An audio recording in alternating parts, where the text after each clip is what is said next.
What is up, all you guys out there in video game land? We are coming to you live and direct via recording because that's how we do this. We don't do it live and direct. That takes way too much time and way too much coordination. We don't have the skill for that. Once again, we are your split screen cynics, and we're back again to talk about games, the things we love about them, the things we hate about them. We're going to shit on them a little bit, but just a little bit because we really do love video games. I'm one third of your hosting trio. My name is Berto. And as always, I'm joined by two of the most awesome dudes I have the pleasure of knowing. To the left of me on the screen, because he's on the left, my boy Garrett. Garrett, how you doing? I'm good. What's up? I'm hanging out. I'm sweating. Yeah. So as per usual. The heat as usual is blasting my apartment, so it feels like a sauna in here. That's my normal go-to is that I'm sweating. What are you gonna do? For hashtag first world problems, I guess. Maybe. Sure? Hashtag biology problems. We'll figure it out at some point. I don't know. Maybe not. To the right of me, because he's on the right of Garrett, who's on my left. You know what? We're just going to go straight to him without confusing you. My boy, Tim. Tim, how's it going? It's been all right. I've been sick, but that happens, and now it's out of the way, so it should be good for the rest of the year. Oh, you're one of those that you get sick once, and that's like you're one for the year. Usually and you're done? Good for a while. That's once lucky. I get like pretty sick. I usually get like 5 a season, but I work in a bar, so I guess everyone else is doing it to me. It's not my fault. Yeah, you work in a position where you're exposed to a lot daily. So, but I'm sort of with Tim in that camp where I'm usually good for one a season, but that one is like bring in the priest, bring in a rabbi, give him his last rites. He's about to die, and then like a week later I get better, and I'm like, all right, let's do this. But like I said again. We are your split screen cynics. We're here to talk video games. You can find us on all the major podcasting platforms that are out there. That's Apple Podcasts, Google Play, Spotify, Stitcher, even those weird esoteric ones that you use that no one else knows about. You hipster you. We're probably on there also because we know about it, and you're not the only one that does. You like what you hear, then go check us out, subscribe, leave us a comment. Leave us a rating. We love ratings. We are not above pimping ourselves out for ratings because we're awesome. And don't take my word for it. Take these two guys' words for it also. I don't know how awesome we are. Wow. All right. And here I'm trying to sell us, and Garrett's like, maybe we're not. I mean, we're okay. I'll give us I'm a big honesty guy. Like, if you hate us, give us like a bad review, whatever. We can handle it. If you do give us a bad review, don't give us a bad review just for the sake of a bad review. Give us some constructive criticism. Yeah. With that bit of housekeeping out of the way, let's go right into our first segment, which is our What You Playing segment. So, Garrett, hit me with what you've been playing. Obviously, Resident Evil 2 Remake? Is it called that? I think it's just called Resident Evil 2. Is it Resident Evil 2 Remake or Resident Evil 2 Biohazard? Because it's Resident Evil 2 / Biohazard 2. Yeah. So I guess that's why they leave the remake off. Oh, well, yeah, because it's called Biohazard in Japan. Yeah, but more of that in the future. You guys hopefully played it too. That's our Games Club game. I think it's our third game, which is going to be the topic of segment 3 of this episode. I did also jump into Apex Legends because it was free. And honestly, I'm enjoying it so far. I've been playing it on Xbox, which it's the first-person shooter I've played on a console which I actually feel like the controls are good for, or that I could play it well. I've been meaning I want to play with you on a PC. I know, Berto, but again, my PC is maybe going to blow up soon. Might have to build a new one. We'll see. I feel like there's something else I played, but I can't remember. I've been playing a lot of Smash Bros. Because there's like a tournament I found, monthly tournament near me that has like $1,000 payout. So I might go to one of those next month. Hell yeah. But yeah, Apex is pretty good so far. I was actually impressed. It is an EA title, so they could always screw it up in the future. So at some point it's going to get fucked up by loot boxes. They're going to be like, monetization. Well, what if we like charge people to be better than other people? And then, that's not above EA. So we'll see in the future. But Apex is actually a lot of fun. Free game. I don't think the DLC or the whatever loot boxes are that intrusive, but we'll see as it goes forward. It's definitely better than Fortnite for me because I always hated the building aspect of Fortnite. I always thought it just made everything short range, so kind of seemed dumb to being good at building was most of that game. But yeah, I don't know. Other than that, not too much. Tim, what have you been playing? I know you just won a Counter-Strike match technically. Yes, I've been technically winning Counter-Strike games as of about 23 minutes ago. Nice. And yeah, just a lot of Resident Evil. Enjoying it a lot, but we'll get into that. Yeah, so. We're gonna hit that later, certainly. Berta, what have you been playing? I've been playing a lot actually. If you look at the show notes, there's like 5 different games listed. So I've been getting my hands on a lot of different games and putting this PC through its paces. So one of the first games that I played on this PC, which is a game that I've wanted to play for the longest, but I just couldn't bring myself to buy an Xbox One just to play this game, is Gears of War 4. I'm a huge fan of Gears of War, even though it's like a very cut and dry type third person shooter. It's nothing spectacular, nothing groundbreaking. It's just a lot of stupid fun, crazy violent fun and shooty fun. So plus co-op is always fun. If I don't know if this one has co-op, the co-op modes in there is also really cool. So once I got the PC set up, I went and I bought it on PC and played through that. And I'm glad I did, because it brought me back to the feeling of what Gears of War was like when I first started playing it. Gears of War 4 is very much like Gears of War 1, kind of the same feeling. The shooting feels great. The story is non-existent, but it feels really good to take one of those chainsaw guns and just slice through things. Or big pants for some reason. For some reason I always think of Gears of War. I think of their boots and pants and how they're like weirdly thick and line up. Have you seen these guys? They just look like giant They're like if you take someone with the size of like Andre the Giant, like 20-inch biceps and like 52-inch chest, and just put them in armor. Yeah, these guys just look massive. Specifically the boots pants combo, like where they're boots like and size pants 20 connect, boots. They're the same cylinder. Like it doesn't work for me. I feel like there should be a little definition going on there. I don't know. That's me. It's like nope, none whatsoever. But it feels really good. Felt really fun to play. I'm glad that I got back into it and got my nostalgia fix. I've also finished Kingdom Hearts 3 because I definitely needed to finish playing that before I got into Resident Evil 2. Still don't understand quite what's going on. I was gonna say, what do you think? Was it worth it? Was it worth the wait? It was worth the wait in the sense that I've got all the loose ends tied now. So everything that I had questions about leading up to it, I'm like, okay, that makes sense. But now there's even more questions that I have that are likely not going to get answered for the next 20 years. Well, there is that. Because they left it open for a possible Kingdom Hearts 4, which may or may never show up. So in that aspect, it was worth it. But I think that had it come out maybe 4 years sooner, I would have given it a better score. I think it's like a solid 8 out of 10 for me, which is still a good game, but not the 10 out of 10 that I was hoping it would be. That's fair. I think a lot of that, I've been reading some reviews about it, and I feel like expectations have just been simmering for so long that a lot of people aren't quite disappointed, but they just thought it was going to be this like insane. It's exactly what it is. It's like you've been waiting for this movie, like a movie, for so long, and you're like, oh, this is going to be so fucking awesome. The second one was really good. This third movie is going to be great, and it just never shows up. And then when it does, it's like, your expectations have been tempered. They kind of died off a little bit. That's how I felt with Kingdom Hearts 3. And also, for a PlayStation 4 game, it plays very much like a PlayStation 2 game with nicer graphics. It doesn't do very much to innovate from one numbered entry to the next. It still feels like Kingdom Hearts 2, which it's still stupid fun, but you would think that with another console generation that they would do something to change up the formula a little bit, and it really doesn't innovate a bit. Can I interrupt you for 1 second? I did want to ask Tim. Tim, we made some assumptions about you in the last podcast because you weren't able to make it. Have you ever played any of the Kingdom Hearts games, and do you have any interest? No. Okay, so I was spot on. All right. Probably, yeah. I said like you might have dabbled in one at one point, but I pretty much guessed you had no desire to really play. Yeah, he went out on a limb and said, yeah, Tim is probably a hard no on this. And we're like, the juxtaposition between Final Fantasy and Disney really does nothing for me. So well, at least we guessed right. We weren't just categorizing you.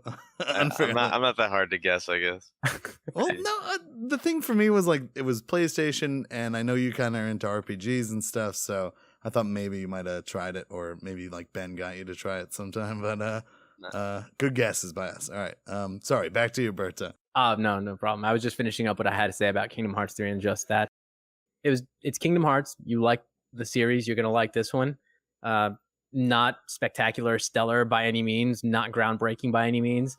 It's just a lot of solid Kingdom Hearts action, Kingdom Hearts fun. So if you enjoy that, you're going to enjoy this game. But now you're going to question even more things because you're still left going, okay, so I sort of understand what happened up until now, but now there's a shit ton of other things that I don't understand because of this game. Yeah, well, you can watch some YouTube videos and figure it out. Oh, and the other thing that I have to mention, because my wife just finished the game a couple of hours ago, she, like, Mickey and all the other Keyblade wielders, because Sora's not the only one. There's a bunch of other people who was like, hey, I have Keyblades now. And Mickey is sort of like one of the big names because it's Disney. Dude is the absolute fucking worst Keyblade wielder. He doesn't do shit. And like when you're fighting next to Mickey, he gets his ass beat. And then like there's a cinematic where he gets taken out and he's like, no, Sora, help me. And it's like, dude, you have like an awesome Keyblade. Why do you suck so bad? Sora, the darkness, the darkness. It's not about the Keyblade, dude. It's about the power of his heart, all right? Yeah, and you would think that Mickey would have heart, but no, he is like one of the worst Keyblade fighters ever. But you also been playing Apex Legends as well, yeah. Benta? Yep, I dove into Apex Legends. I tried it out a little bit. I suck at keyboard controls, so I have to play on PC with an Xbox One remote. I know that's blasphemy. Whoa, but sir, that is blasphemy. I know, Whoa. but my 34-year-old gamer fingers that have been accustomed to a gamepad just can't do the WASD and shifting, and I'm not built for that. And I was going to ask like how you were picking up the controls, but I tried it. I went into the training ground and tried to get myself accustomed to it, and I could do enough where I'm serviceable, but I won't get anybody any kills. I'll only be dragging people down if I try and play competitively with a keyboard and mouse. Well, you'll get there one day. Also, there's going to be cross-platform play, so eventually you can play with other people controllers, I'm sure. So I haven't done too much there except just try it out, but I definitely want to play more of that because it looks really good. I love Respawn. They made a great game, and I want to get to it before EA fucks it up with monetization. And then obviously Resident Evil 2, which we're going to talk about in the third segment, so we won't get into that too much. Oh, yeah. So a lot of games I've been playing. Yeah, you had a busy week. Yeah. For me, it's mostly Resident Evil, but I started like the B and stuff. We'll get to it later, whatever. Yeah. Should we go to Cynical Spin, do some news? Yeah, let's talk about some news now that we got the games out of the way. So we're going to get into segment 2, our Cynical Spin, where we talk to you about the news and what we think about it. And the first bit of news, this comes from Jason Schreier at Kotaku, and this is from about a week ago. Activision Blizzard lays off almost 800 employees. These layoffs have been long rumored. Everyone across Activision Blizzard sort of felt the heat on the back of their neck. They figured that layoffs were coming. They just didn't know where, when, which divisions, and to what extent. And about a week ago, the axe finally came down. Company said that they would be eliminating about 8% of its staff. And as of 2018, they had about 9,600 employees worldwide. So that comes to just under 800 people getting fired from Activision Blizzard.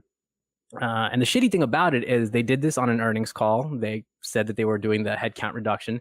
And Bobby Kotick, who's the CEO of Activision Blizzard, opened up the investor earning call by saying they experienced record revenue for the year.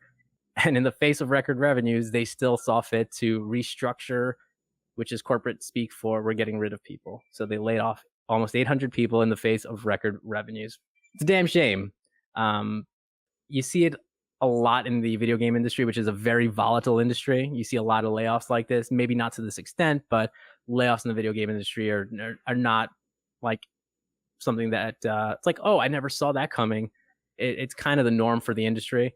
But to this extent, it's one of the bigger layoffs that I've heard about. Yeah, I kind of dug deep into this because I do think right now in game journalism, there's a bit of a kind of hot topic buzz about, employees and the crunch and all the rights and stuff. So I really wanted to like check this out and see, because a lot of people have this doom and gloom thing, like, oh my God, like this is Activision, doing corporate things to a company and ruining it, which Blizzard's clearly suffering from some of that. But when I dug a little deeper on this, apparently this had been a kind of thing where a lot of the teams were basically notified ahead of time. Get your resume together. Get this. A lot of people got severance, which is nice. It's not necessarily guaranteed. I heard contractors did not get severance. And I did, when you took a deep dive into specific areas that were hit the hardest, a lot of it was esports, which I know Blizzard, basically the previous CEO and his wife, who both worked for the company, were huge in esports, big push for the esports. The CEO has since left, so has his wife. So the esports division of Blizzard clearly is not gonna be what it was supposed to be. There was a big push from a previous CEO. I know they were hit really hard as far as layoffs, as well as like Heroes of the Storm. I know they basically said like we're gonna kind of be dropping esports support for this. Some Overwatch stuff they were dropping esports support for. I know they're still continuing with the league or whatever. So when I see this kind of article, like a lot of the response online to this is like, oh my God, how dare they? And if you dig deeper, it's sort of like it's kind of understandable.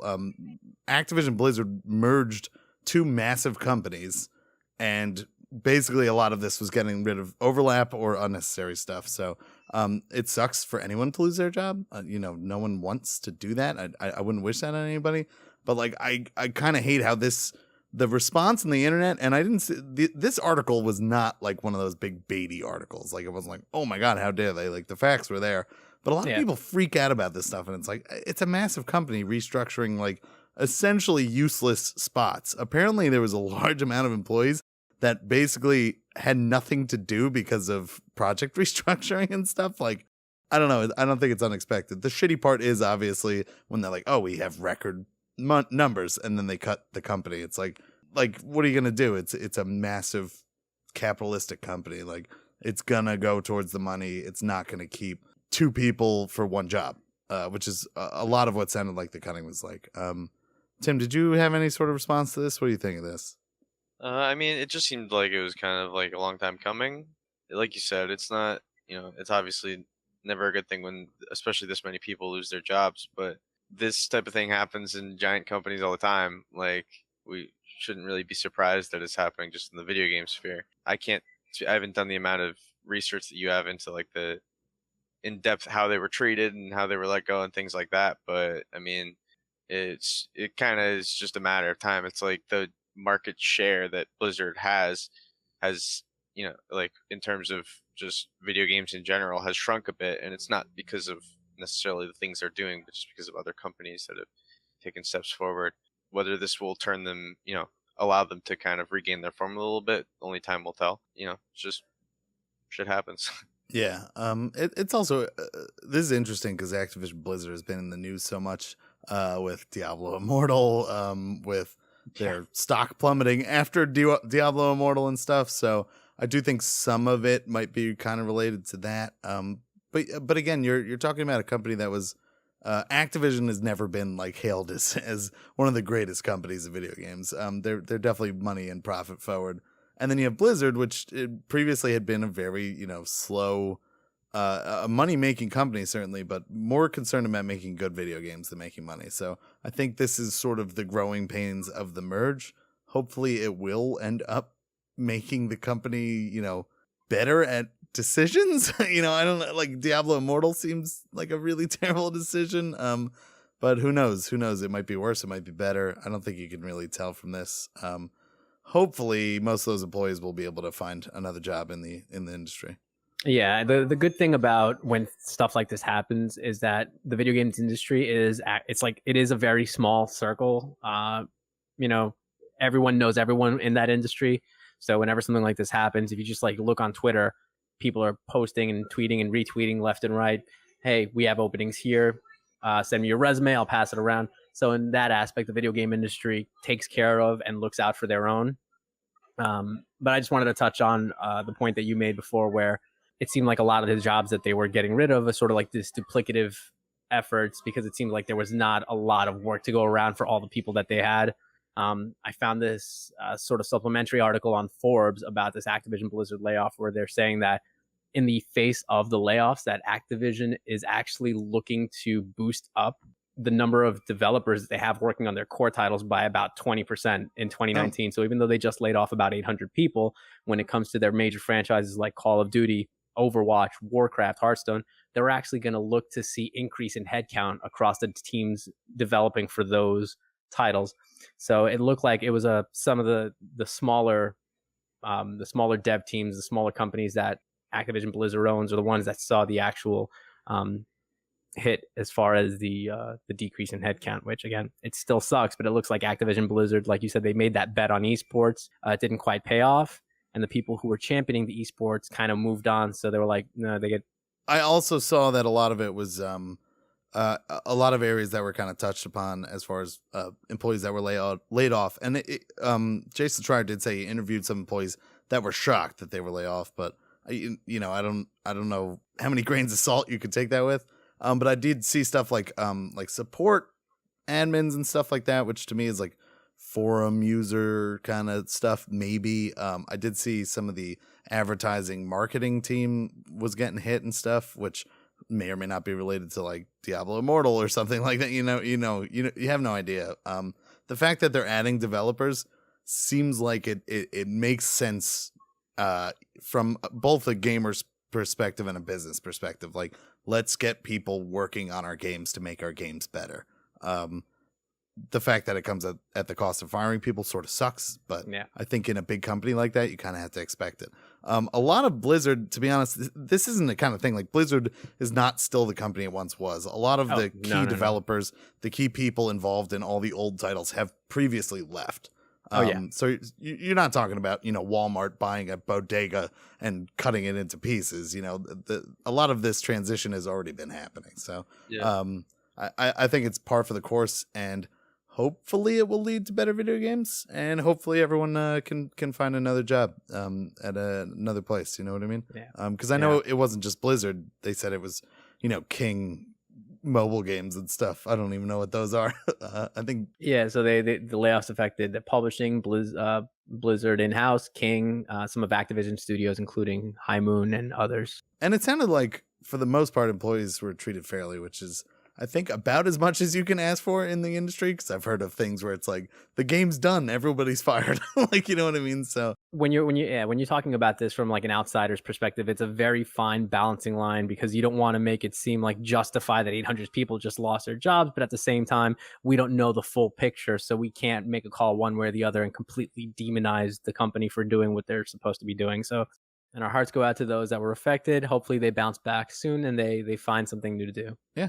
We're going to go to something a little bit more interesting, talking about that old Nintendo Direct. This past week on Wednesday, I think it was, they announced a bunch of cool stuff. It's a Super Switch-focused Direct, but we're not going to talk about every little item. We're just going to hit on the main ones, because some of the stuff here was just kind of like throwaway Switch news, and also probably don't really care much about it. There's only a few things we really care about. The first of which being Mario Maker 2 coming to the Switch. This is a new full sequel from the ground up, built for the Switch. This isn't just the Mario Maker for the Wii U ported over to the Switch. This is completely brand new. You have new art assets to play around with, like assets from Super Mario 3D World. You can use the cat suit now. They inserted the evil looking son from Super Mario Brothers 3, so you can put his ass in there. You can put like 5 of them in one level and really fuck with people. Another coming out. Slopes are big. Yeah, you can make slopes because you couldn't before, so now you can make slopes if you want. What else? It's coming out in June, so that's one bit of news that came out. I don't know if you guys have had any experience with Mario Maker. I actually own the first one. Okay. And I found it a lot of fun, but I remember playing in the beginning. I was sort of like, I was playing the online levels. I was like, these are cool, but I wasn't quite getting it. And then actually, I watched like a speedrunners thing, 80GQ or something like that. And they were doing like certain levels from the game, because they have these insanely, impossibly difficult levels. So I kind of think it's a cool game. I actually went back and replayed it at that point. I'm kind of excited about this just because, to me, the speedrunning aspects of it are cool. I know that community is excited about this game. It's something I've never really gotten into myself, but I could see myself trying a little bit more. Tim, have you ever done any ROM hacks or anything like that for Super Mario Bros? I I never really played them, but I know about like the Kaizo Super Mario World and stuff like that. Yeah, And because that's essentially what it's this game is. It's like the ability to right. build those. Yeah, and I mean, I see the appeal of it. Personally, it's not really my thing, but I definitely have had some fun dicking around in Mario Maker. So while I don't expect to pick it up on release, I could see myself maybe getting it at some point down the line. Yeah, that's kind of how I feel like once Mhm. once the community and the internet has filled the levels up more, I think it's worth picking up. But if you get it right away, like I did for the Wii U, it's sort of this weird. It's just people trying to get levels that are, at the top of the leaderboards, and they're bad. So it's definitely worth a wait on that. Wait for some of the good levels to come out, and then I know some people play like 1 hour or one level for like 40 hours before beating it. So Oh God, it's kind of like it definitely appeals to the sort of hardcore platformer audience.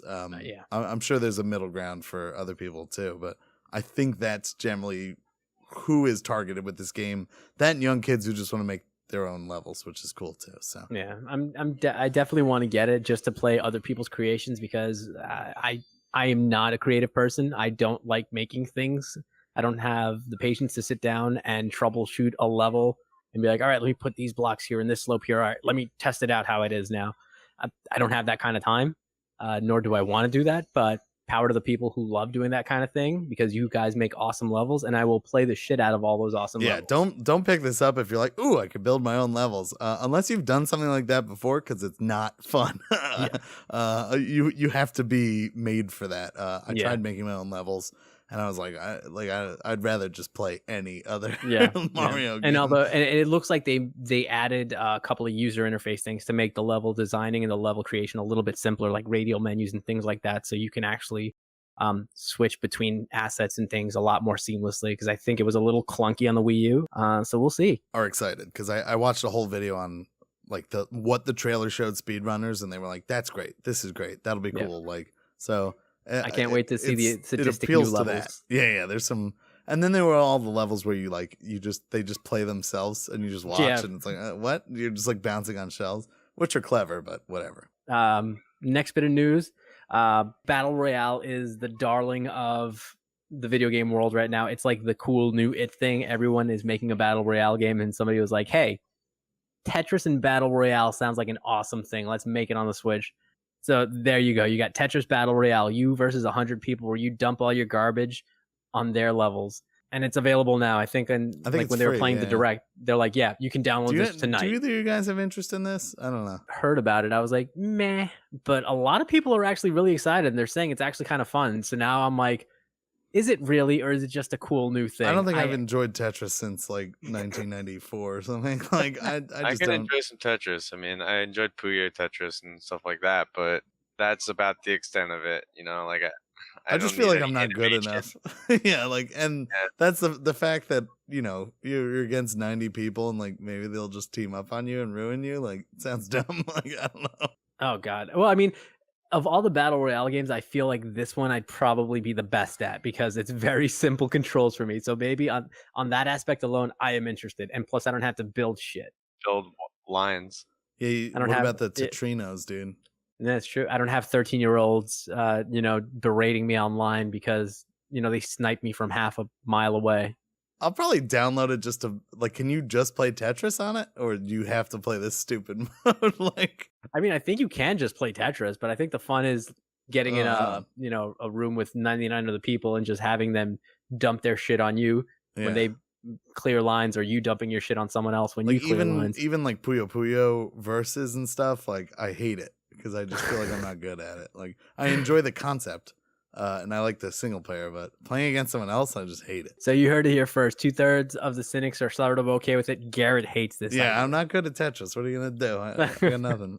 Go to the next news item. Who cares about Tetris? Nobody cares about Tetris. All right. Quite possibly the best fucking news from the Direct, and I'm a little bit biased because, well, I'm just biased for this news. I don't know about you guys, but Link's Awakening is being completely remade for the Switch. This is fucking dope, and I love it. Yeah, I want to go to Tim. Tim, this is Link's Awakening your favorite Zelda game? Do I have that right? I'm glad that the best Zelda game of all time is finally getting its due, and it's been a long time coming. I mean, I don't know how you could improve upon the formula of the original, but we'll see how they. Now, have you looked at the trailer? Did you see the art style and stuff? No, I mean, I'm gonna keep myself in the dark about it. Just play it when it comes out. It has some controversy where people don't like the art style. Yeah, I saw the art style, and at first when they started showing the play, like the gameplay that they had for the direct, it looked like Link Between Worlds, but then when I looked at it closer, I saw early 1990s, Christmas style elfy looking thing. I'm like, so I'm not gonna lie, that did give me a little bit of pause. Yeah. But Nintendo has always been one to take these kind of artistic risks, and it kind of works for them most of the time. Like, yeah, Wind Waker with the cell shading, people were like, WTF, and now it's one of like the best Zeldas out there. Yeah, I kind of think whenever Nintendo makes a remake of a game like this, for me, it's a really good excuse to replay a game you haven't played in a while. Link's Awakening DX was awesome. I used to play that a lot, so I'm into it. Depending on the price tag, hopefully it's not going to be $60. I think that'll be crazy. But the art style reminds me of 3D Dot Game Heroes. Kind of, it has this weird like 3D model-y, like it feels like it's on a tabletop game, and like it has that fuzzy perspective thing going on. Yeah, I could see that. It looked I could see where you're coming with that. That weirded me out a little bit. I know like people are like, why is Link's design like he has like lines for eyes, but it looks like the Game Boy, like just 3D envisioned. So I get that. I don't get the perspective seems a little weird to me. But yeah, if this comes out and it's like $30, I think that'll be 30 to 20 bucks. I can't see it. I can't see it coming out at dude, like $60 price point. Dude, they love charging $60 for remakes. They're all about it. Reggie's gonna come in and be like, $60, sell it. They're gonna buy it. We're Nintendo. Bucks. Fuck them. Put an amiibo in it. It'll be good. You give them a little like cartoony amiibo. People will eat that shit up. Definitely looking forward to that. I think I love 2D Zeldas too, so it should be fun. Yeah, no, I think it's gonna be great. And to Tim's earlier point, how can you possibly improve upon an already perfect game? The one thing I could see them that they absolutely have to do is the quality of life change, where now you can map multiple items to multiple buttons because you don't have to constantly go start, select, and switch items out. Yeah, I'm sure they'll do a little bit of that. I doubt they'll touch the core game that much. Oh, no. It'll be like little things like that, because obviously with the Game Boy, you're constrained to just your A and B buttons. So if you have to swap out items because one of your buttons is constantly going to be your sword, obviously that was one of the complaints of the game, but you're kind of constrained by the hardware in that sense. So hopefully you can still steal stuff, and then they call you a thief. Oh, and they call you thief the rest of the time. And you know how you get around that? You just name yourself Thief, in which case it doesn't bother me anymore because that's my name. That's already my name. I threw one last thing on here. This is weird news because it's a rumor, but it might be fun to touch on quick. Basically, Game Informer senior editor Imran Khan, I believe it is. Is that how you pronounce it? Sure. Yeah. He did a show. And he basically said, I'll do a direct quote here, about Nintendo. There's a game that's thought to be dead that Nintendo's reviving, and it's not one that people would expect. It was very much a title that was dead and buried, very officially canceled. I don't know why he talks like Trump at the end there and just puts two sentences together. But yeah, this basically has the rumor mill on the internet going. A lot of popular kind of themes are Project Hammer, which was the Wii title, where you swing a hammer around. A lot of people think Project Scalebound could possibly. Scalebound, that's what I was thinking. Because that Platinum Games, I think, which has become like a Nintendo mainstay. Yeah. Other people are talking about something like Banjo-Kazooie. That's a little crazy. Do you guys have any either wishes or thoughts as to what you think this might be? I did see one, Mega Man Legends 3. Which would be, I didn't even think about that. Yeah, one. that was a good poll. That is a good one. That I saw floating around the internet. Honestly, like I'm almost wondering if it's F-Zero, because, like, as far as I'm concerned, F-Zero is dead and buried. But I mean, it's been 22 years since the last Blast Core game came out, so I think we're about time. Dude, I don't think Blast Core's dead, but I think it's buried. It's buried. Buried under rubble. Yeah, from all the blast. Yeah, from all the blasting. That would be amazing. If there was a Blast Core on the Switch, that'd be incredible. That's probably the most exciting thing they could say to me. Give us Mother 3, you cowards. There is Mother 3 already. Not on the Switch, there isn't. That's true. Give us Mother 3 on the Switch, you cowards. No, but I guess it's not all. If that's the case, it's not long and not dead and buried. So yeah, it's not one that people would expect. Is a weird. That's the phrase that's weird to me. It's not one that people would expect. Like, does that mean it's like Scalebound works for that, right? It does. Like people were saying Banjo-Kazooie is like, I don't think that's possible. So that's out there. Hopefully we'll get some more info. I like that bit of news because now we can put on our little tinfoil hats and start. I like it because it's spicy, and it's spiciness from Nintendo, which like I was a little worried about Nintendo's release schedule in 2019. So these announcements and stuff, like I'm kind of excited as a Switch owner that there is stuff like either in the pipe or still coming out for 2019. Oh yeah, like everything that was announced in the Direct it's either out like next month or in the next 2 months or summer 2019. So did it say Link's Awakening? Does that have a date or is that just in the future? I'm reading something from GameSpot where they're outlining everything. It doesn't look here. They actually announced a date. All right. So maybe it's because everything else was 2019 that I assumed it would also be 2019. Yeah, I imagine it will be, but who knows? You know, Nintendo likes to wait on stuff, so we'll see. That being said, should we move to segment 3? What do we think? Yeah, let's talk some Game Club. All right, so join us on our little virtual couch here. If you've played Resident Evil 2 or if you're interested, you basically are part of the Game Club. There's no registration, so you're good. This is our third Game Club game, the Resident Evil 2 / Resident Evil Biohazard, I don't know what it's called, remake. Hopefully you played a little bit. We're going to do a couple questions from Instagram and stuff. But basically going in, let's kick it to Tim. I think he's our most expert on Resident Evil. What were your thoughts going into this game? What were your expectations? I set the bar pretty high for myself. I didn't do a lot of research in terms of how well it was being received before playing it, but because I like to keep myself in the dark. But everything seemed positive about it, and I was just hoping that it would get the spirit of the original while, modernizing the quality of life aspects of it for, a modern game. And, to that effect, I can definitely say it succeeded. I was very pleasantly surprised with, all the decisions they decided to do.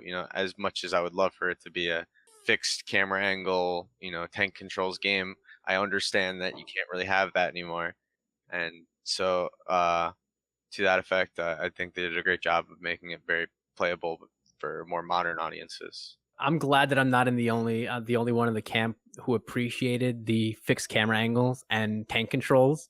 I know that a majority of people hated the tank controls, but I think for a game like Resident Evil, that was part of like the dread that you felt playing a game like that is because your controls were were kind of imperfect, and you had these isometric fixed camera angles that you couldn't see the entire room, so you didn't know what was around the corner, so to speak. I appreciated that, and I know it could have been clunky to play with, but that added to the feeling of dread to the original. So I was a fan of the tank controls. That being said, obviously for a game like this with these updated graphics, if you get rid of the tank controls, they got to do something else to make you feel at unease. And they totally did that with this game.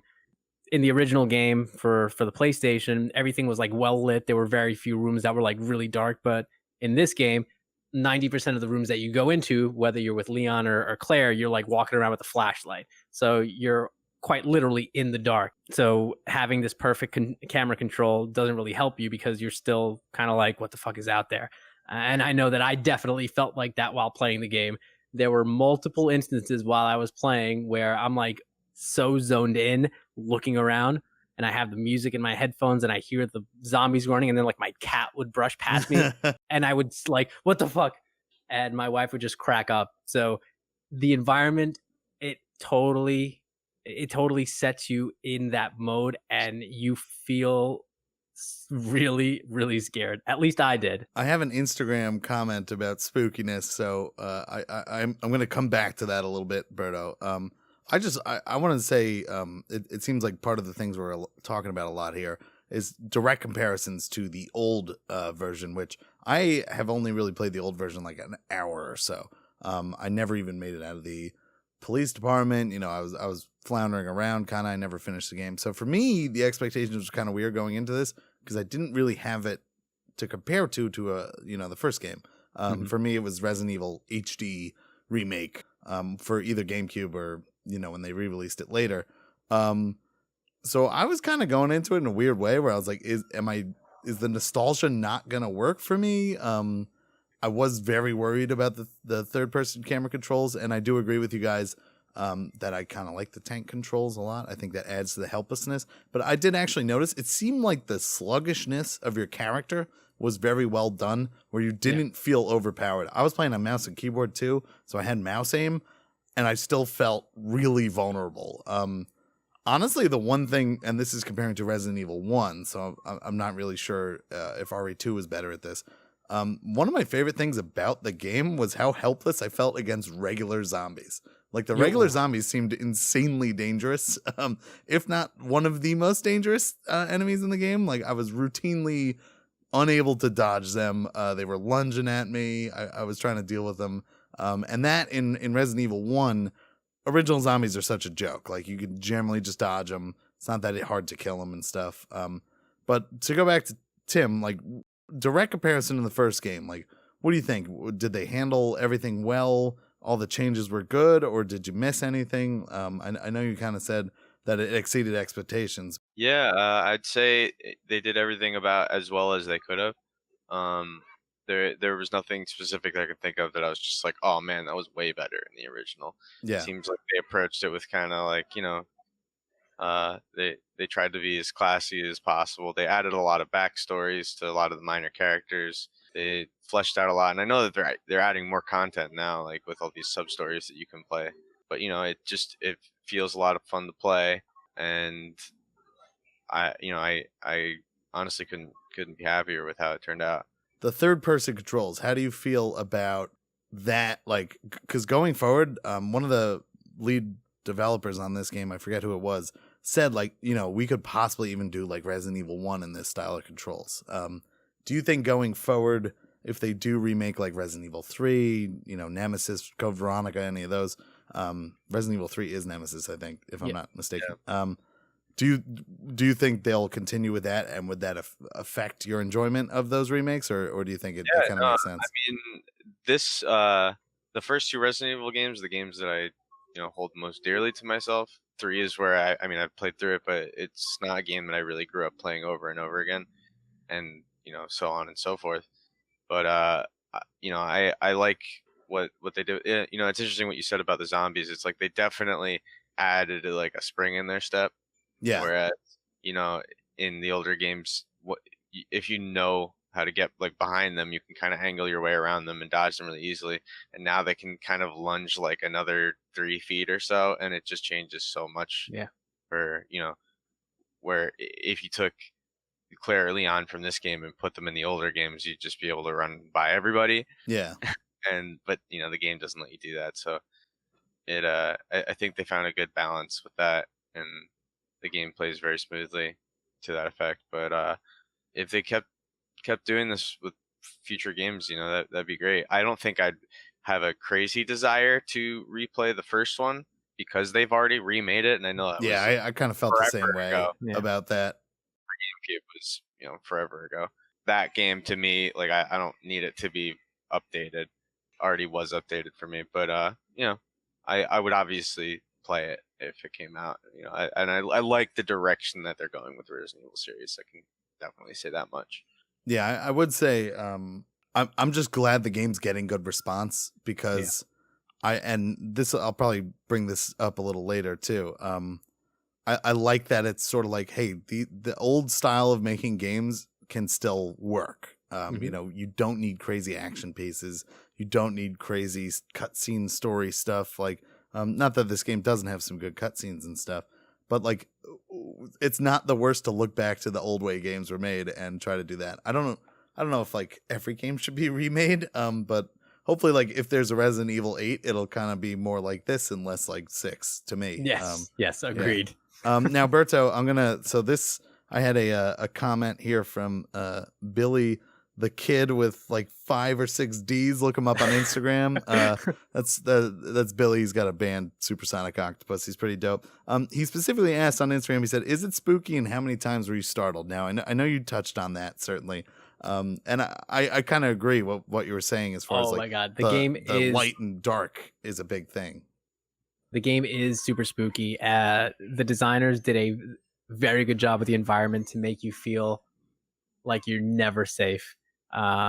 Even when you're in like a lit environment, and you like just being in a room that's lit was enough for me to feel a little bit safer, even though I know that there were probably zombies around anywhere, like immediately around me.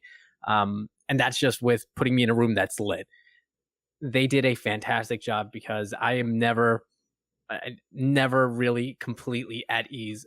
Couple that with the fact that I'm like in my current playthrough, I think I'm down to like my last 15 bullets with no other backup ammo. They do make the ammo scarce, at least early on. I don't know towards the later end of the game you're flush with ammo, because that was one of the things with the original where you are not. Okay, good. Well, it depends on your playthrough, but I enjoy that, because in the original Resident Evils, like once you get toward the end game, ammo is kind of like not an issue anymore at the normal difficulties. I know when you play on like assisted mode or easier difficulties, that's a different story. But right now, my main tactic with dealing with zombies, if I don't get a crit on the first shot, is to stagger them and run past them, because I know that they're bullet spongy as hell, and it's going to take like 7 or 8 headshots to put them down. So that's super scary that I'm like, headshots don't work anymore.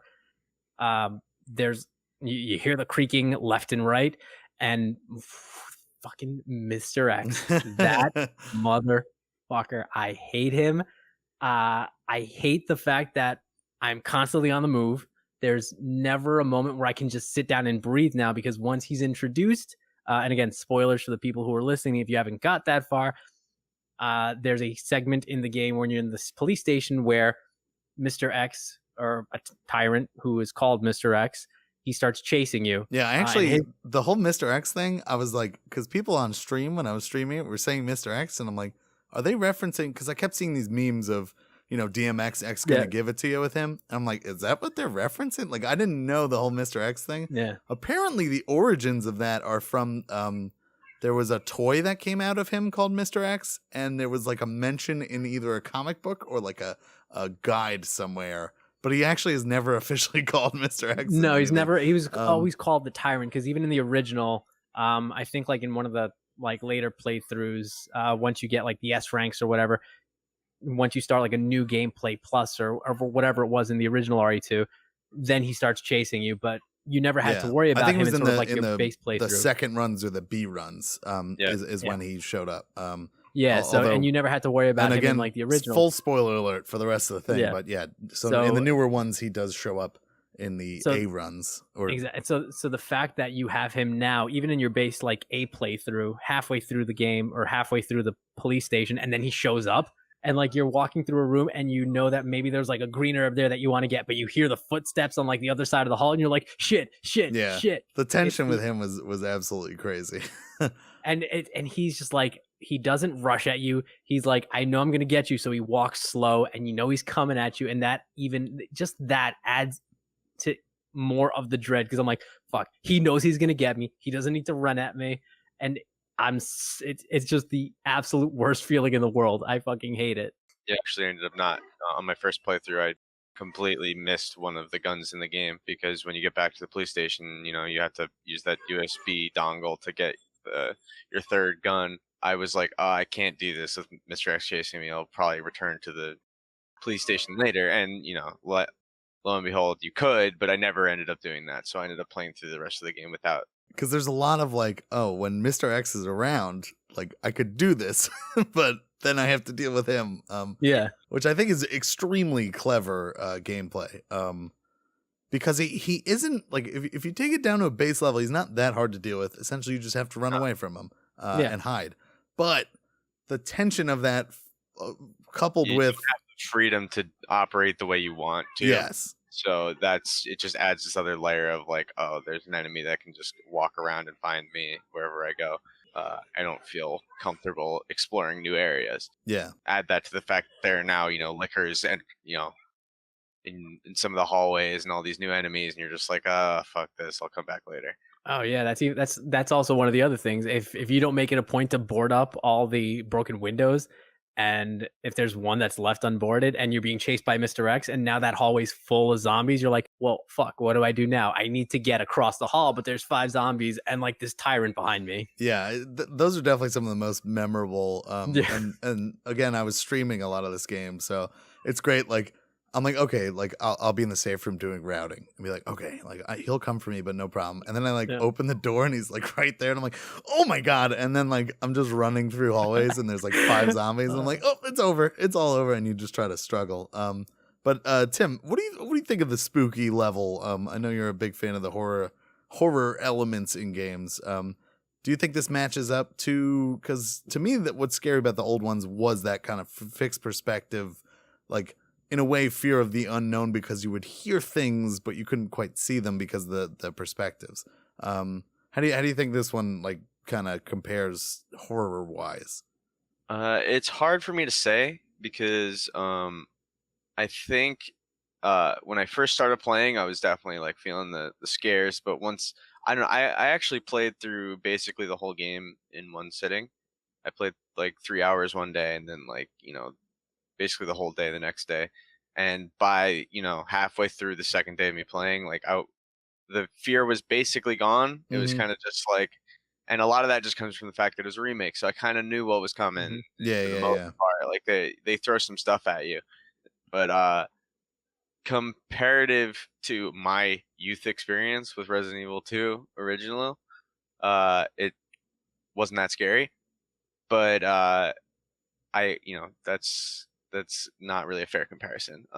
I think as somebody like if you're not somebody who's regularly playing horror games all the time, it's gonna have a lot of scares, and it's gonna keep you on the edge of your seat, especially if you haven't played the original. Yeah. But like it's just tough for a game where you're like it gets the feel of Resident Evil 2 original, but it doesn't. It's not quite that. Yeah. I can't simulate being. I think I understand, like, it's an age difference thing. And I definitely, I agree with Berta. The lighting was big, especially in the beginning of the game for me, like creeping around and like seeing a dark hallway is less intimidating than in the original, seeing a fully lit, like kind of, and the sprites kind of stand out, or the polygons kind of stand out from the background and stuff. So it definitely has some jump scares, and darkness and some creepy stuff. For me, a lot of the scary elements, and this is going to kind of lead to what I think should be the next topic, stems from the difficulty a little bit. I did want to ask, what were you guys, A, let's all go around and say what we were playing on, and B, what difficulty did we play on? Because I played on hardcore, and I think I was overdoing it a little bit with the saves, but the scariness of like not having saved with the ink ribbon, and like encountering like dogs in the Leon playthrough or lickers for the first time in the Claire playthrough is a nightmare. Like it's like, oh my god, that's terrifying. And the dogs have always been terrifying for me, just from Resident Evil 1 and the horror of the one jumping through the hallway and opening up the mansion door. But that to me is like the core of the game is all about the scariness of being like, okay, I know I need this item, but should I bring the shotgun because it takes up space? You know what I mean? Like that's really the core scariness to me. I definitely had some jump scares here and there. The tyrant is definitely like a super tense part. But it was kind of cool for me because I hadn't experienced the full game before. So like seeing new enemies for me is always scary. And I think it's more gameplay than just like, wow, that like G-adult or whatever they're called, like is a goopy weird monster. Like they're not that scary, but the fact that I don't know what they're gonna do, so they could kill me really easily, is what scared me. What difficulty did you play on, Berto? And were you playing PC or standard. PS4? You said PS4, I think. I got it on the PS4 originally, but then through machinations not of my doing, one of our PS4 remotes kind of went on the fritz. So we're sharing one PS4 remote between 2 PS4s. Oh, that's a nightmare. So my wife is playing Kingdom Hearts 3, and I was like, well, I could buy another PS4 remote, which if I buy it used, it's probably going to run me $40-$50. Mm-hmm. Or I could probably just get the game on PC. So that's what I did, and I'm playing on PC. Oh, so you're playing on PC now. Okay, cool. So you played on standard, and did you do Leon, Claire, or did you do both? Leon, I'm still working my way through Leon A. I'm going to do Claire B, even though they like the canonical, which I don't know if it makes a difference, is Claire A, Leon B. Oh, they've actually said which one is. There's like a right quote unquote way to play it, and the correct way to play it is Claire A, Leon B, because it like answers some of the story gaps or elaborates on some of the story gaps, but it's like a minor point. And I'm like, well, I've always played Leon first, then Claire. Tim, what did you play on? My original playthrough was on PS4, and I played on hardcore as Claire. And when I went a week ago, I got it for PC, and I played through it again. I played it on standard because I was parsecing it with some friends, and I played Leon A and then Claire B. Do you, having played on hardcore, do you kind of agree with me that the tape and saving system, and I think I overdid it because I actually finished Claire A with like 16 tape things or whatever. I still got a terrible rating. I got a C rating. But same as me. Yeah, like I guess it's mostly tied to time. I know to S plus you need 3 total saves max. Okay. But I was wondering if like less saves was better or something. I don't know, whatever. But do you kind of agree in hardcore that like the part of the scariness is you haven't saved in a while, or were you just? Sure. And it was kind of an issue that you run in, like on top of not being able to save often, you don't get checkpoints. So it's like I know you have the same issue as me, where it's like you save before a boss or something, but you need to solve some stupid puzzle and then run through some hallway. And when you're doing a boss, 7-8 times in a row, it gets annoying. Yeah, Birkin G2 is what I'm looking at. Yeah. Man, that took me forever. That chess puzzle pretty well, but it's part of the challenge, and I kind of wish that they could have done like, okay, everything's here, but we'll leave in checkpoints for boss fights because that's really just tedium. Like that type of thing. Like I'm obviously gonna try and play a Resident Evil game on the hardest difficulty just because. Yeah, I kind of wish there was a better indicator that you're about to hit a boss, because like I would like feel like it, and then I would save, and then like 5 minutes more gameplay, it would be like, that's the boss now, which I feel like, and again, like I know it's a remake, so everyone's supposed to maybe have played it before or something, but like I did hate that I had to guess. It's like, oh, I could either lose 2 hours of gameplay if I die to the boss, or be frustrated for 5 minutes before every time I attempt the boss. There's a section in the lab where I think I probably lost a total, like it took me like 5 attempts or something, but every single time I would die on the exact last enemy before I was planning on saving. Oh, yeah. So it took me probably like 3 hours of like real life time to do something that by the time I did it, my final attempt, and I'd been so practiced on, it took me like 15 minutes. Yeah, but that's part of the fun of the game, is the sort of trial and error. Like I think what's cool about the original Resident Evils, I know Dino Crisis does it a little bit too, is that it's in a way you're speed running no matter what. Like it's what speedrunners do essentially. You plan routes, you kind of figure out the most efficient, like your most optimal route. Yeah, and I kind of think that's the fun of the game. I did want to interject a question I had on Instagram. This is Fire from away. Came to Fade, came_to_fade. That's my buddy Nick. He asked, should I get it? LOL.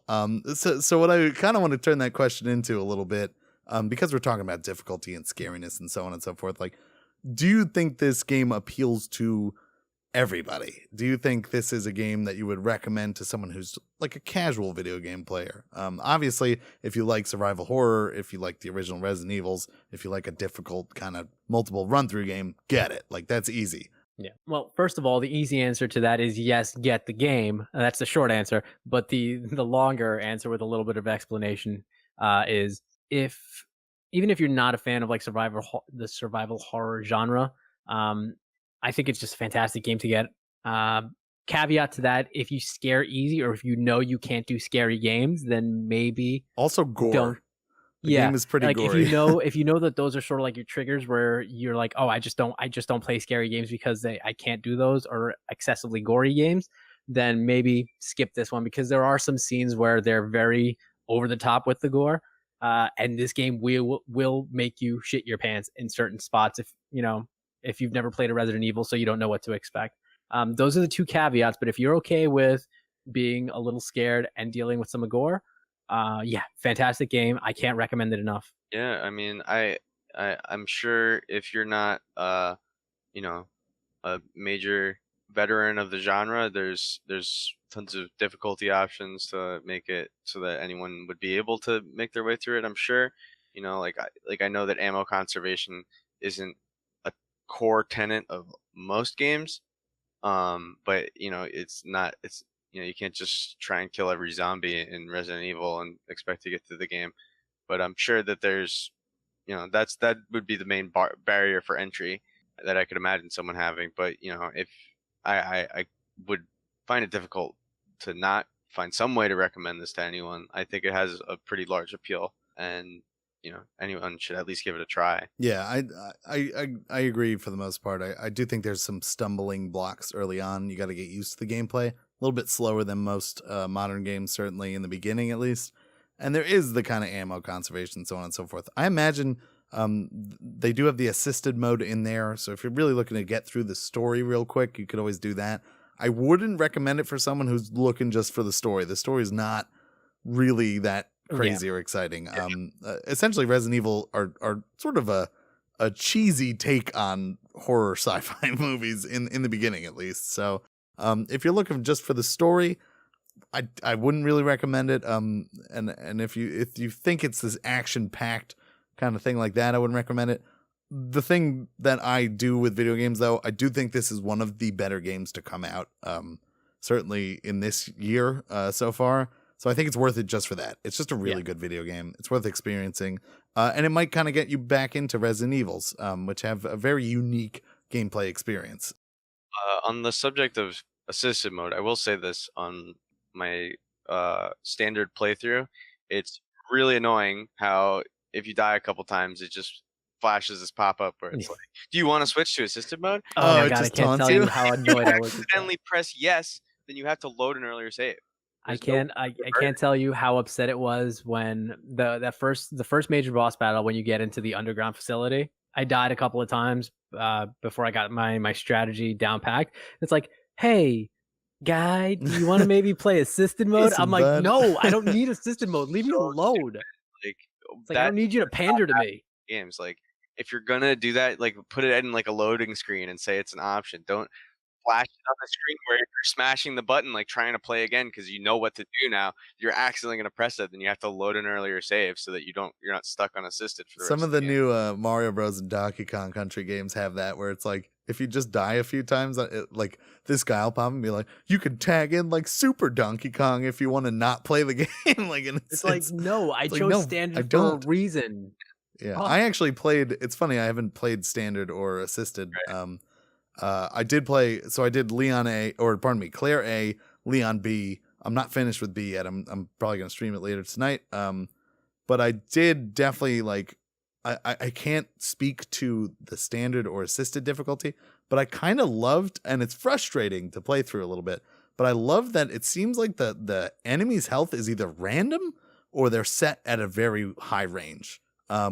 Certain zombies, it's like 8 shots to the knee and their knee's still on, and certain zombies it's like 2 shots to the knee and it's on.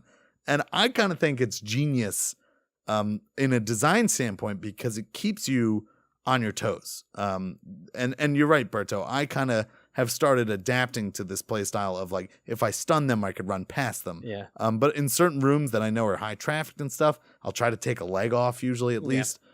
With Leon, it seems like you get headshots more often, although I'm playing Leon B, so I think you start with a different gun. You start with the 45, I think. But Leon B, on hardcore difficulty, is one of the most insane beginnings to a game I've ever played. That is so difficult. Like the first, you have 5 bullets for your gun, and you have to do a gauntlet with like 6 zombies twice. And 5 bullets to any of those zombies' leg or head will not kill them. Like it's just, and then you're like fucked. Yeah, and then you get in and it's like, oh, the tyrant's here. By the way, it's actually a lot of fun. I am enjoying it. And again, it's built, assuming you've played through the game already, so you kind of have knowledge of it. But man, that is a tough jump in difficulty. Yeah, they do not play.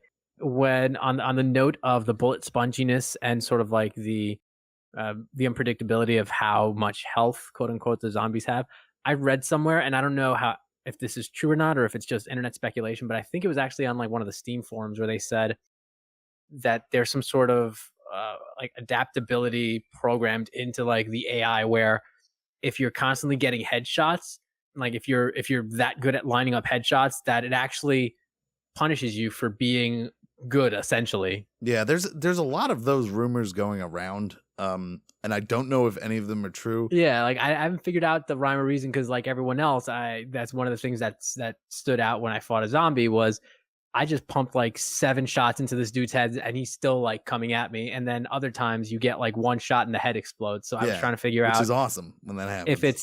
If it's just some like RNG type thing where you just get lucky and get a random like, oh, like, now you get a crit. Crits? Yeah, people were telling me there might be crits. Or if it's like one of these things where it's like, oh, hey, you're actually too good, so we're gonna challenge you even more. So now instead of shooting at their heads, maybe try shooting at the body. Yeah, there was original rumor going around that the crosshairs, when they closed, it would deal bonus damage.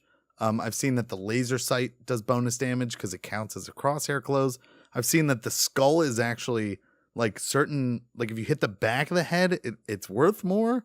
So a lot of times when you're shooting zombies, you're catching them in the face, so it doesn't hurt. I've seen a million rumors, and I don't think there's any data yet. Yeah, there's no like rhyme or reason, nothing to substantiate anything yet. Which I kind of love because it adds to that danger element of regular zombies. Like most of the damage I took in the game was regular ass zombies. Like I'd open a door and there'd be one. And I'd be like, oh no, like So I kind of think it's really well done. It can be frustrating at times, especially when you pump, 12 shots into a zombie and it's still not on the ground. I did also hate the way zombies quote unquote die is miserable. Like, cause sometimes they'll just lay there for like 30 seconds and then pop back up. And you don't know, like now I'm whenever I put one down and they do the groan, I'm like, I'm kind of doing the virtual equivalent of like poking them with a stick to make sure they're still down. Usually I'll pump an extra bullet in or do some knife stuff. Did you guys figure out that the knife is insanely strong, by the way? Speaking of the knife, I'm so fucking upset that they made the knife a consumable. No, but it makes sense because it's insanely strong, dude. Like, I've actually heard that it's stronger on PC than it is on console. So it can be. Your frame rate. Yes. But yeah, I actually the final boss I ended up having to finish him with the knife because I ran really surprised it worked. Yeah, it's the kind of thing which I think is funny because I remember in Resident Evil 1 Remake, the knife is pretty useful in the beginning of the game just to get zombies killed and stuff. And then eventually I figured it out. It was during the G2 phase of Birkin where you have to hit him with the case. And I was having such trouble in that fight. Plus I had to solve the chess solution every single time I did the fight because of my save point. So I was getting really frustrated. And one time I was just like, you know what? Fuck it. Like, I think my buddy Chris was in chat and he was doing the like fight like a man from Rush Hour or Rush Hour 2 or whatever. So I was like, you know what? Fuck it. I'll fight like a man. And I just started knifing him and it was like stunning him and working. And I was like, wait, what? And I actually incorporated it into the when I finally beat him. It was basically because of knife damage. Because anytime I stunned him, I would just get free knife damage in. Yeah, no, the knife is insanely good in the originals, and even in like Code Veronica. Like the knife was one of my go-tos whenever I had to conserve ammo. Like I would just do the swipe at the legs, and then when they drop down, I just like constantly swipe until they go down. So that was like going into this, that was going to be my main strategy to conserve ammo. And then when I find out that it essentially breaks once you from overuse, I'm like, there goes my strategy. Yeah, honestly, it's good that they did that. I know that you can actually unlock an infinite knife, and it's like basically you're like insanely overpowered because you could just if you literally go up to a liquor and just start knifing it, it will generally stun it to death. At least on PC. The thing that Tim said is right. The knife damage is based on how many frames it is passing through your opponent's body.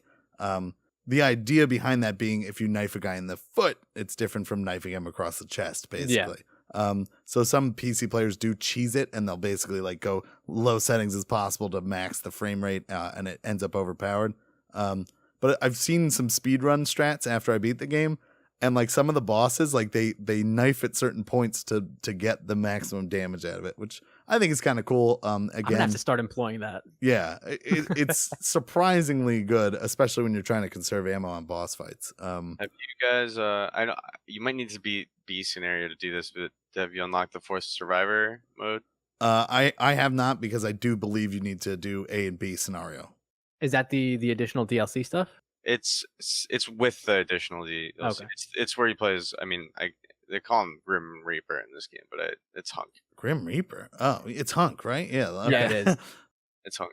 So I have not unlocked that. Have you actually played through that mode, Tim? Yeah, it's a lot of fun. You start out in the sewers, and you basically have to navigate your way back to the police station, and then the front door is blocked off, so you have to kind of walk through almost the entirety of the police station, and it just gets crazier the further you go. It's much more action focused, I believe, right? Way more action. Yeah. You have an inventory of items; it's completely filled. Yeah.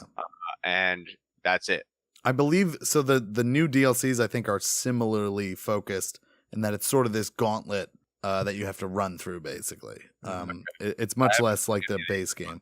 I have also not played them, but I've read about them a little bit because I've heard they're like to unlock. I think you get like cat ears or something as a costume, and it's like absurdly difficult to do. Apparently, it was really difficult for me doing the Force Survivor. It took me probably like 10 tries, and sometimes I was getting really frustrated, just like with this one random zombie who would grab me after not grabbing me the first 8 times I tried. The zombies are definitely like I think they're the most frustrating part of the game. I think it's well designed because they're frustrating, because again, in the old games they were kind of just pushovers. But yeah, I had a lot of trouble in the labs. I kept like doing great against the viney guys and like the hard enemies. Like Lickers, no problem. I could walk past him, and then like I'd open a door and a zombie would like grab me. I'd be like, "What the fuck?" Like I would just he was just sitting there waiting. He's like, "I know he's coming through. He's coming through here. I can feel it." Yeah, and the lunges are just like crazy good too. For Survivor mode, fully. I mean, I understood this by the time I'd beaten the game. It was just like I know I was doing this wrong, but it really opened my eyes as to like the true usefulness of sub weapons and what you can do with them. Like one flash bang clears the room. Like an entire room filled with dogs, and it's just like, oh, that would have been nice if I wasn't just using it to to get out of a grab that I accidentally. Oh yeah, oh my god, that's the absolute worst. I would want to save like my grenades or flashbangs, and all of a sudden a zombie grabs me, and then I hit like the bumper, and all of a sudden they like shove the grenade in their mouth. I'm like, no, I needed that. Yeah, that's always especially losing the knife is the worst, because then I'm like, well, I need that knife. Yeah, it's like, well, great. Now I got away, but now I need to put this zombie down because I want my knife back. I got to blow 15 bullets to get my knife back. But it's worth it. Trust me, it's worth it. I did have another question. This one's kind of silly. I'm going to rephrase it a little bit, maybe. But I had a question from David Jamesnovich, my buddy Dave. He said, how the chicks look in it. I'm going to change that a little bit to, what do you guys think about the facial mocap and stuff in this game? Because it I think it started in Resident Evil 7, where they started clearly going for this like facial scanning kind of stuff. How do you think the characters look? Especially, I know they've been sort of remade from previous iterations of themselves in other games. It's funny because Leon to me is Resident Evil 4, and I never quite knew. I was like, I don't know where he's from when I was playing Resident Evil 4. I don't think I've played a game with Claire in it. I thought Leon looked like Adam Scott to me. I know that maybe it's just me, but I couldn't get that out of my head. I was surprised at Leon's voice actor, because in the beginning of the game, I was like, oh man, he doesn't really seem like that confident. I had chosen Claire on a whim because the last time I played Resident Evil 1, I did Chris. So I was like, okay, I'll do the girl in this one. And I actually kind of like Claire's characterization. Like, she's just sort of like, she's a bit of a go-getter. I wasn't expecting that exactly. She's definitely confident, but at the same time, like she's constantly dealing with this crazy shit. Whereas Leon seemed like kind of weird to me. Like, he was just sort of like whoa. I mean, the interaction that you have with between Claire and Leon just outside the helicopter, where it's like, hey, you made it. He's like, yeah, that's good to see you. He's like, I hope we get out of this. I'm like, dude, you are running for your lives. Quit flirting and like kill some zombies. That was honestly the interactive dialogue was so weird to me. I don't know if they were even trying to harken back. This is, I'm not going to spoil it, but the ending you get at the B scenario, it's it's pretty dumb and pretty. I think that's like harkening back. There's always been like weird, cringy, like relationship dialogue. The classic one for me is Resident Evil 4. Yeah, the dialogue just in general from Resident Evil was never really like you were almost a Jill sandwich. Yes, no, it's always been pretty rough. But the Claire playthrough I thought was great. Like aside from interacting with Leon, like her interacting with Sherry and stuff, like there was some emotionally charged moments that were like pretty well done, I thought. And I did find that Claire's face, something was a little funny with it. Like I definitely got a little Uncanny Valley stuff. But overall, it seems like the faces kind of fit. I thought it was pretty good. Because I know some people have been complaining. Of course, the internet's like, whoa, Claire's hot or not. Or, they freak out about that stuff. The internet is unhappy about something? You don't say. But so lightning round question.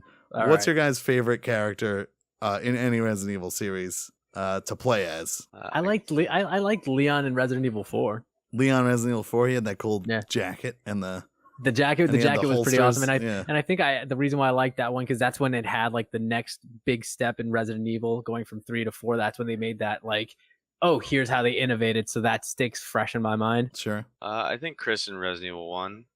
Oh, interesting, because I kind of like Jill in Resident Evil 1 for some reason. Jill was great, but it's like Chris is just harder.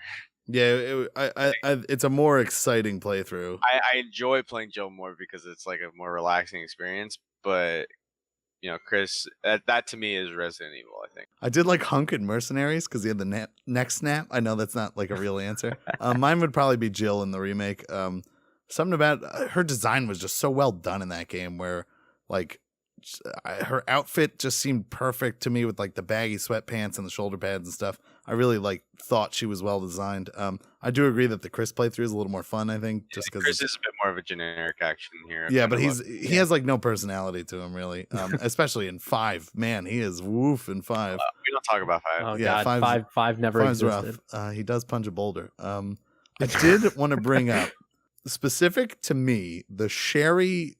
When you play as Sherry in the Claire thing, and you're like a little kid doing a stealth section, that probably shouldn't have annoyed me as much as it did. But I decided not to save before that section because I was expecting like a boss or something coming up. And I died in that section and made me lose like 3 hours of gameplay because I got caught by the guy at the end.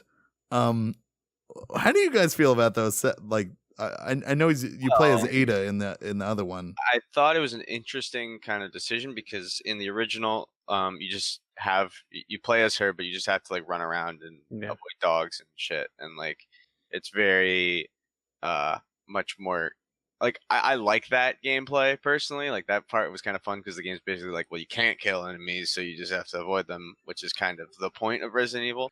I think it makes total sense that they broke it off and added the whole orphanage section, and it was whatever. I think the or for like stealth games play elements in non-stealth games like that are always basically like you're gonna die once unless you're you randomly get the pattern right.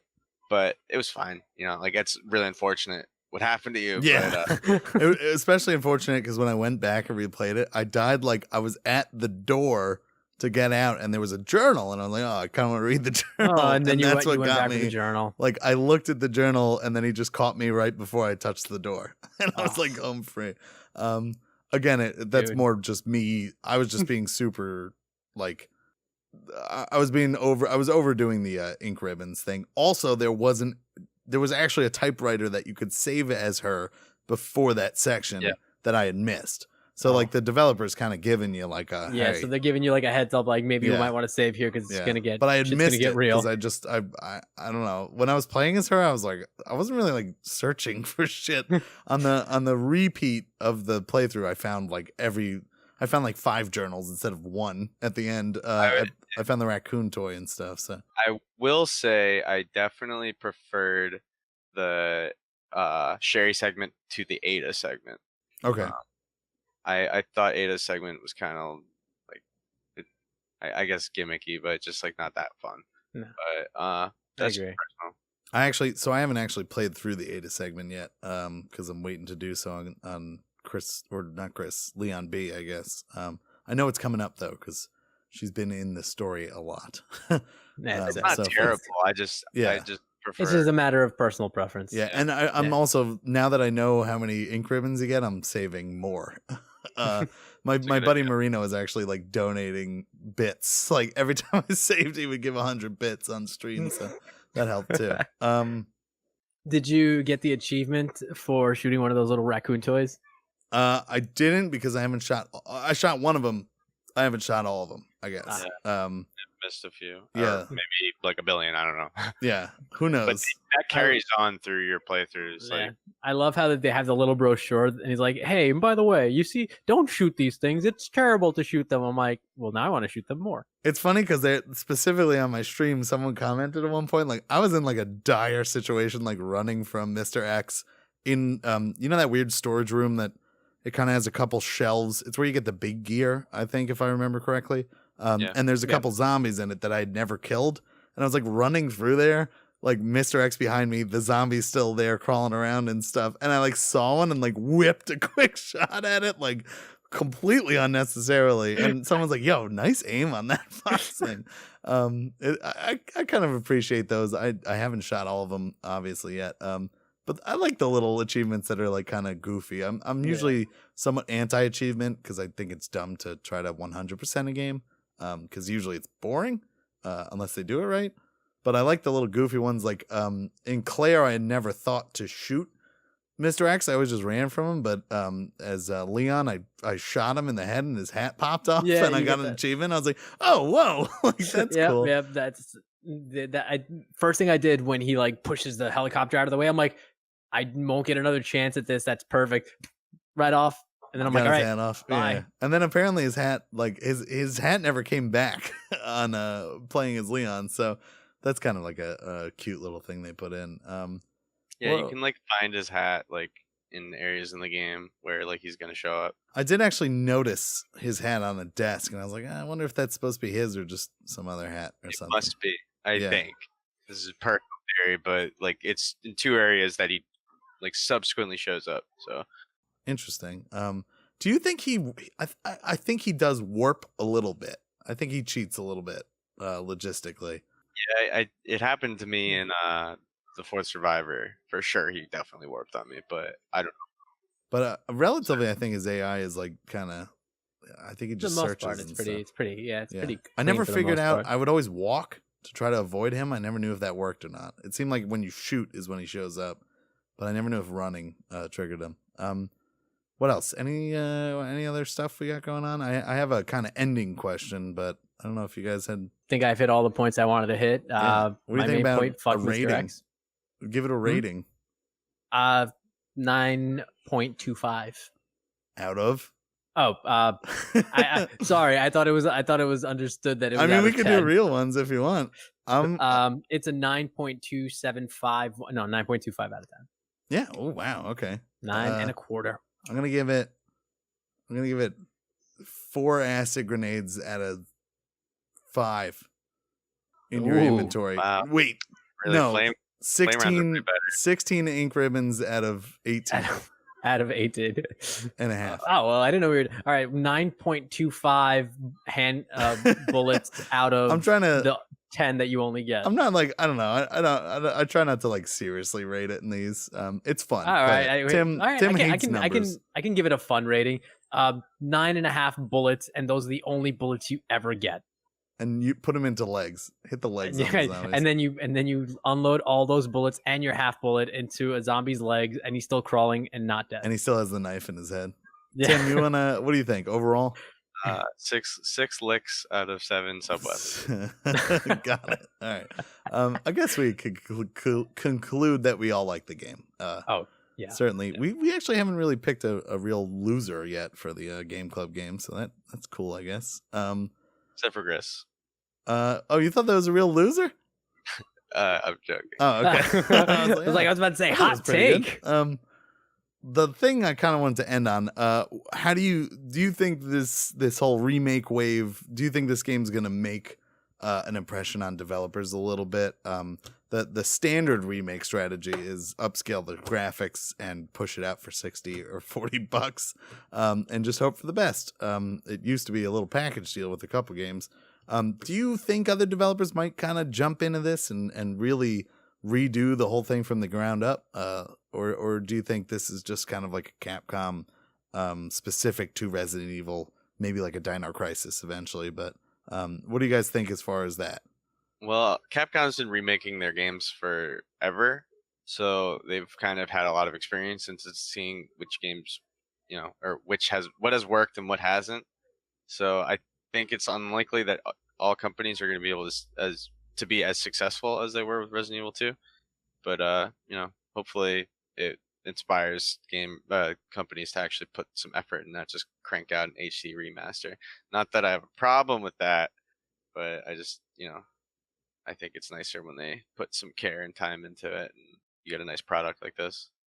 I agree. I like what Tim just said on, when you take your time and make a quality remaster and not just like upscale and every, like Assassin's Creed coming to the Switch, where it's not like they're remaking remake Assassin's Creed 3 of They're- all games? That was one of the things What the from the hell? Nintendo Direct. They're bringing Yeah. Assassin's Creed 3 to the Switch. Who Where cares? that's clearly just like a port over, and they're maybe touching on a few things, but it's not like a remake or a remaster. It's just like porting it over.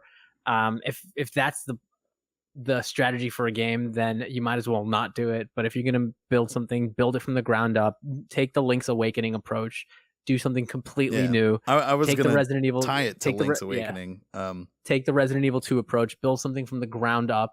Having said that, I don't want this to turn into a thing where they just remake things over and over again. Also, I think this is a nice sort of jumping off point where if they take this and sort of deviate from the original storyline of RE2 and maybe make it like an alternate what if kind of story, and they use that as a jumping off point, I think that would be really cool too. I think they definitely have the wind at their back because they have Resident Evil 7 was awesome. That was it brought survival horror back. This again, survival horror is back in back in the limelight. I want to see what they do from here. Yeah, I would love a Dino Crisis. I think that'd be cool. I would. That's what I was thinking when I'm like, what game would be awesome with this engine? Dino Crisis. Yeah. We'll see. I kind of agree with you guys. I think we're never gonna not see remakes. I think it's just part of the deal. I think for the right kind of games, it's appreciated when they remake it from the ground up. I'm excited for like Warcraft that's coming out. I don't really know if that's from the ground up or not. We'll see. Honestly, it looks just like they kind of upgraded the graphics and stuff, which is probably good because a lot of people still play Warcraft 3 and they want that engine to be pretty much the same, or at least the gameplay to be pretty much the same. It's probably a different engine. Who knows? So we'll see in the future. I'd love to see this applied to some older games like Dino Crisis that honestly could use the upgrade, could use the facelift a little bit. But we'll see. Like Final Fantasy VII, hopefully they don't like do too much to that, screw that up, which they are. It sounds like if it ever comes out, I'm starting to lose hope. Yeah, like keep it turn based though. Don't go too hard. But yeah, I think that's about it. Are we in agreements on that? Yep. Yeah. We're all good. All right. So absolutely. If you've been listening, thank you for listening. This is actually our 20th episode, so that's cool. Hell I guess. Yeah, guys. Wow, we've been on the air for 20 episodes. Yeah, we haven't been canceled yet because nobody can. So take that. Yeah, I was about to say because we create our own content and we put it on the internet to cancel it. So take that. Thank you again for listening, for joining us here on the Split Screen Synics Game Couch.